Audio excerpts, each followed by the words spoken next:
ডানপন্থা কি? ডানপন্থা মানেই কি খারাপ কিছু? চলুন জানা যাক। ডানপন্থা বলতে সাধারণত এমন এক ধরনের রাজনীতিকে বোঝানো হয় যা সমাজের বিদ্যমান কাঠামোকে ধরে রাখতে চায়। ডানপন্থী চিন্তায় ব্যক্তিগত উদ্যোগ, ব্যক্তিগত সম্পত্তি এগুলোকে অত্যন্ত গুরুত্বের সাথে বিবেচনা করা হয়। বাজারের স্বাধীনতাও এখানে অত্যন্ত গুরুত্বপূর্ণ।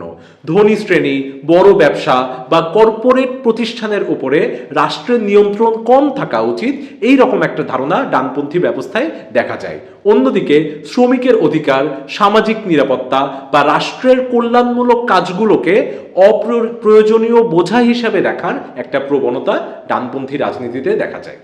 ডানপন্থা প্রায়ই ধর্ম, জাতি, ঐতিহ্য বা সাংস্কৃতিক পরিচয়কে রাজনৈতিক অস্ত্র হিসেবে ব্যবহার করে, কারণ এই বিষয়গুলোর সাথে মানুষের আবেগ জড়িত। কিন্তু এই আবেগ কি আমাদেরকে মূল প্রশ্ন থেকে সরিয়ে দেয় না? যে মূল প্রশ্নটা হচ্ছে, কার হাতে আসলে ক্ষমতা আছে, কার হাতে সম্পদ আছে, আর কার কণ্ঠস্বর চাপা পড়ছে। ডানপন্থী মানেই যে সব মানুষ খারাপ, আসলে ব্যাপারটা এমন নয়। কিন্তু এই রাজনীতি এমন এক ব্যবস্থাকে স্বাভাবিক ধরে নেয় যেখানে ক্ষমতা এবং সম্পদ অল্প কিছু মানুষের হাতে থাকে। বামপন্থীরা এই স্বাভাবিকতাকেই প্রশ্ন করে।